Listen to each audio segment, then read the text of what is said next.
Hello दोस्तों, आप सबका टॉपर्स अकाडमी पर बहुत बहुत स्वागत है।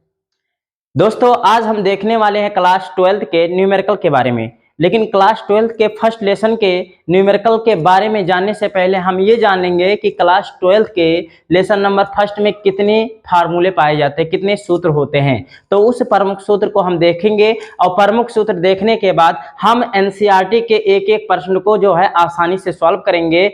दोस्तों, जैसा कि आप सभी को पता है कि क्लास 12 यूपी बोर्ड का एग्जाम आने वाला है। क्लास 10th और 12th का नियर अबाउट लगभग आप सबका जो एग्जाम बोर्ड है वो फरवरी में होगा। तो दोस्तों, जो बच्चे इधर उधर टहल रहे हैं, घूम रहे हैं, तो उनसे जो है, उन बच्चों से हमारा गुजारिश है कि वो बच्चे इस वीडियो को ज्यादा से ज्यादा जो है देखें। चलते हैं। प्रमुख सूत्र में पहला Q बराबर IT है, दूसरा Q बराबर NE है, तीसरा कूलाम का नियम जो क्या होता है, F बराबर 1/4πε0 इंटू Q1 इंटू Q2 बटे R²। उसके बाद कुछ मान होते हैं, जैसे ε0 का मान इतना होता है, स्मॉल e का मान इतना होता है, 1/4πε0 बराबर 9 × 10⁻9 होता है। अब दोस्तों, विस्तार से एक एक फार्मूले के बारे में जान लेते हैं और यहाँ पे जो सिंबल लिखे हुए हैं उस सिंबल का अर्थ भी जान लेते हैं। जैसा कि पहले लिखा है Q बराबर IT, तो यहाँ पे दोस्तों ध्यान देंगे, जो हमारा Q है, इस Q को आवेश के नाम से जाना जाता है। जैसा कि लेसन का नाम पहला है वैद्युत आवेश, यहाँ Q क्या है, वैद्युत आवेश है या केवल आवेश है। I क्या होता है, यहाँ पे जो I है इसे वैद्युत धारा या धारा के नाम से जाना जाता है, वैद्युत धारा या धारा के नाम से जाना जाता है। और T आप सभी को पता है, T जो है समय होता है। T क्या होता है, समय होता है। तो Q बराबर 1 क्या होता है, IT। इससे हम देखने वाले हैं, आने वाले क्लासों में हम देखेंगे कि इस फार्मूले से दो तीनों न्यूमेरिकल कैसे आसानी से लगता है। दूसरा है Q बराबर NE।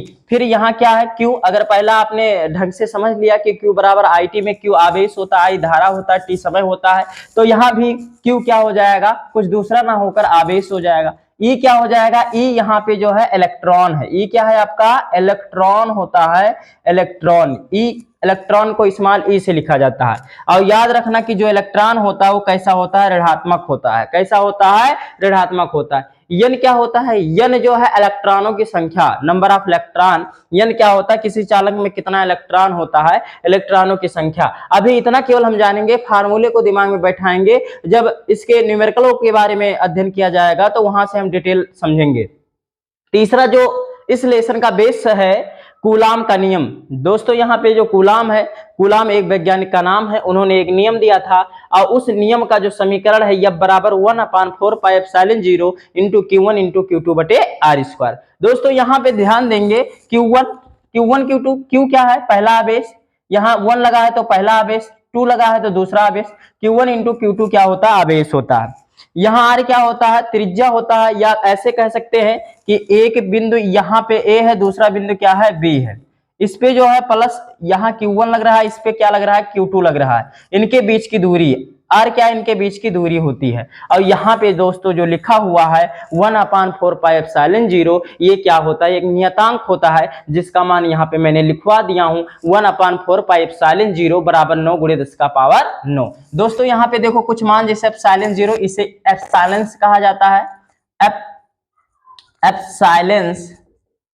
साइलेंस कहा जाता है, साइलेंस। और 0 लगा तो क्या लगा देंगे, 0 लगा देंगे, यानी एप्सिलॉन 0 होता है, जो 8.85 मल्टीप्लाई 10⁻12 के बराबर होता है। उसके बाद यहाँ E, जैसा कि यहीं पे बता दिए, E क्या होता है, इलेक्ट्रॉन। तो E इलेक्ट्रॉन होता है, जिसका मान कितना होता है, 1.6 मल्टीप्लाई 10⁻19। C का मतलब कूलाम, C का मतलब कूलाम, यानी कूलाम को शॉर्टकट में C लिखा जाता है। थर्ड क्या है, 1/4πε0 बराबर 9 × 10⁻9 होता है। मतलब इस नियतांक का मान अगर देखा जाए तो 9 × 10⁻9 होता है। तो दोस्तों, यहाँ पे जो ε0 है, इसे कहा जाता है निर्वात की वैद्युतशीलता, निर्वात की वैद्युतशीलता। ε0 क्या होता है, निर्वात की वैद्युतशीलता, ये चीज याद रखेंगे। अब दोस्तों, ये पार्ट नंबर 1 है। पार्ट नंबर 1 में हमने ये जाना कि लेसन फर्स्ट में कितने प्रमुख सूत्र हैं। तो जैसा कि हमने जो है 3 प्रमुख सूत्र पा लिया, इसके बाद हम लगभग 10-15 क्वेश्चन जो एनसीईआरटी क्वेश्चन में है उसको सॉल्व करेंगे। उसके बाद हम क्या करेंगे, पार्ट नंबर 2 में जाएंगे। Thank you.